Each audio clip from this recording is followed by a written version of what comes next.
Congratulations, and we bless you. May you go forward and be successful.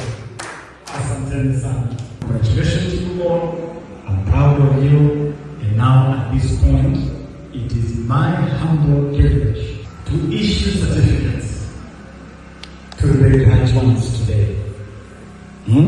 Majenzi. Majenzi mko kadi?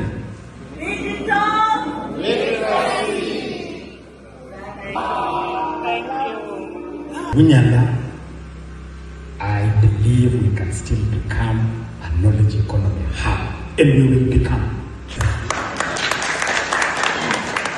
University in Mundere must become a proper university, not a joke. A proper university like it was envisaged. I brought Professor Otieno here, Vice Chancellor of Masinde Muliro University.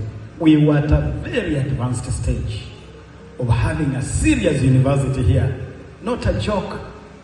The whole Department for Disaster Management was being moved from Kakamega to Mundere.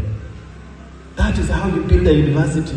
You negotiate with universities, you move departments, you move faculties. That is what we were doing with the Mundere, for that place to become a proper university. Okay?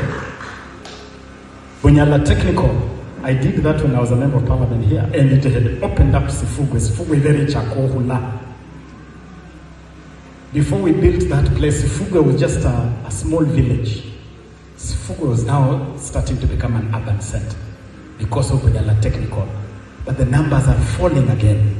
The school is not receiving proper support. We will fix that problem. The TTC graduated the first class.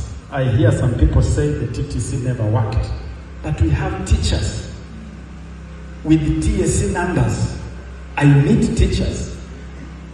Abeja humbo rambu. If we graduates wa Sango Teachers College Lugale, Nesai Kuriba Limu public schools in the TSC number, and then Bulala FM.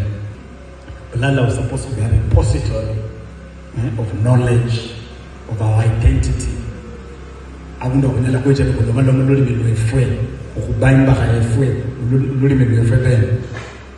must support you to continue that dream, and we will support you